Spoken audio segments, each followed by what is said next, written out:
Hello friends, स्वागत है आपका हमारे यूट्यूब चैनल सोनू 3SR में। आज हम एमपीपीएससी के कॉन्स्टिट्यूशन पार्ट से भारत शासन अधिनियम 1919 के बारे में पढ़ेंगे। इसके बाद हम इस टॉपिक से एमपीपीएससी प्री 2020 में आए क्वेश्चन के बारे में भी देखेंगे। आइए अब हम स्टार्ट करते हैं। भारत शासन अधिनियम 1919। सन 1919 में यह अधिनियम क्रमिक रूप से पारित हुआ, परंतु इसे 1921 में महारानी विक्टोरिया के पुत्र ड्यूक ऑफ कनॉट द्वारा लागू किया गया। 20 अगस्त 1917 को ब्रिटिश सरकार ने पहली बार घोषित किया कि उसका उद्देश्य भारत में क्रमिक रूप से उत्तरदायी सरकार की स्थापना करना था। इस कानून को मॉन्टेग चेम्सफोर्ड सुधार भी कहा जाता है, क्योंकि उस समय मॉन्टेग भारत के राज्य सचिव थे, जबकि चेम्सफोर्ड भारत के वायसराय थे। अधिनियम के महत्वपूर्ण तथ्य निम्न हैं।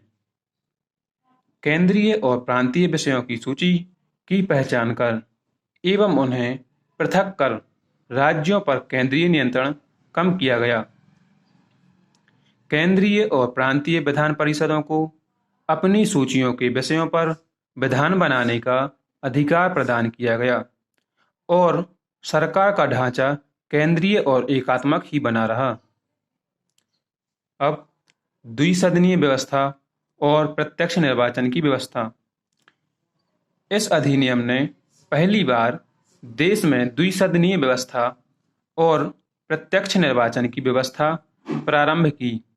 इस प्रकार भारतीय विधान परिषद के स्थान पर द्विसदनीय व्यवस्था यानी राज्यसभा और लोकसभा का गठन किया गया। दोनों सदनों के बहुसंख्यक सदस्यों को प्रत्यक्ष निर्वाचन के माध्यम से निर्वाचित किया जाता था।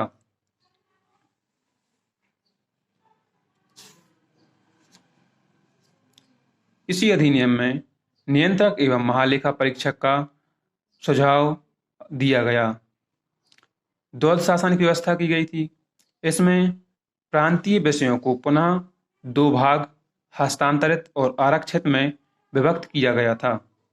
हस्तांतरित विषयों पर गवर्नर का शासन होता था और इस कार्य में वह उन मंत्रियों की सहायता लेता था जो विधान परिषद के प्रति उत्तरदायी थी, तथा आरक्षित विषयों पर गवर्नर कार्यपालिका परिषद की सहायता से शासन करता था, जो विधान परिषद के प्रति उत्तरदायी नहीं थी। शासन की इस दोहरी व्यवस्था को द्वैध शासन व्यवस्था कहा गया है। हालांकि यह व्यवस्था काफी हद तक असफल रही थी। प्रत्यक्ष निर्वाचन व्यवस्था या पृथक निर्वाचन व्यवस्था। इसने सांप्रदायिक आधार पर सिखों, भारतीय ईसाइयों, आंग्ल भारतीयों और यूरोपियों के लिए भी पृथक निर्वाचन के सिद्धांत को विस्तारित कर दिया।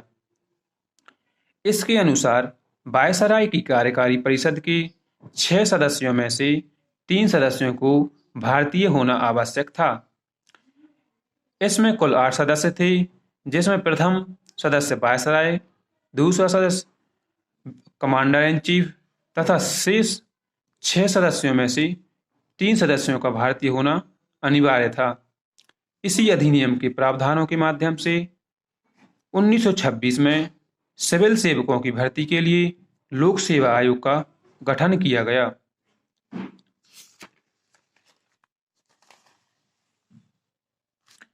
इस कानून ने संपत्ति कर या शिक्षा के आधार पर सीमित संख्या में लोगों को मताधिकार प्रदान किया।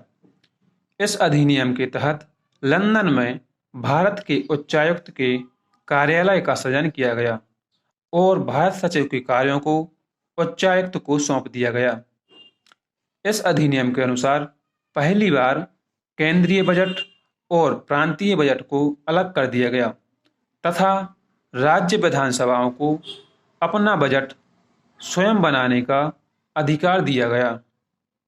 इस अधिनियम ने गवर्नर जनरल को मुख्य कार्यकारी प्राधिकारी बनाया।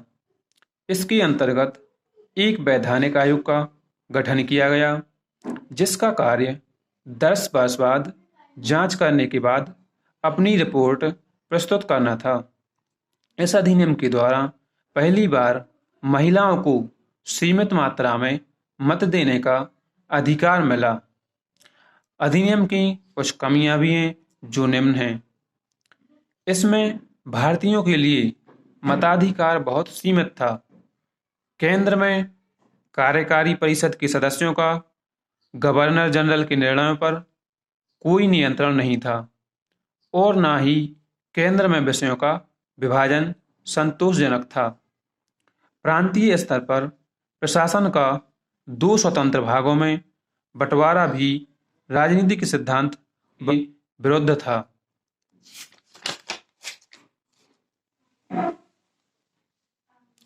अधिनियम में विषयों का जो आरक्षित व हस्तांतरित बंटवारा था वह भी अव्यावहारिक था। उस समय मद्रास के मंत्री रहे के.वी. रेड्डी ने व्यंग्य भी किया था कि मैं विकास मंत्री था किंतु मेरे अधीन वह विभाग नहीं था। मैं सिंचाई मंत्री था पर मेरे अधीन वह सिंचाई विभाग नहीं था। इस अधिनियम का एक दोष यह भी था कि इसमें प्रांतीय मंत्रियों का वित्त और नौकरशाही पर कोई नियंत्रण नहीं था। नौकरशाही मंत्रियों की अवहेलना तो करती ही थी, साथ ही कई महत्वपूर्ण विषयों पर मंत्रियों से मंत्रणा भी नहीं की जाती थी। दोषों के बावजूद भी इस अधिनियम का भारत के संवैधानिक विकास के इतिहास में महत्वपूर्ण स्थान है। इस व्यवस्था से देश के मतदाताओं में मत देने की व्यवहारिक समझ विकसित हुई। इस व्यवस्था से देश में प्रांतीय स्वशासन तथा आंशिक रूप से उत्तरदायी शासन व्यवस्था की स्थापना की गई। केंद्र में जहां द्विसदनीय व्यवस्थापिका की व्यवस्था हुई, वहीं केंद्र की कार्यकारी परिषद में भारतीयों को पहले से तिगुना प्रतिनिधित्व देने का प्रावधान था। अब हम एमपीपीएससी के प्री पेपर में आए 2020 के क्वेश्चन को देखेंगे। इसमें आया था भारत शासन अधिनियम 1919 के अंतर्गत भारतीय विधायिका का अंतिम निर्वाचन किस वर्ष में आयोजित किया गया था? इसका आंसर था 1945। अगर आपको हमारी वीडियो पसंद आए तो हमारे चैनल को लाइक एंड सब्सक्राइब जरूर करें।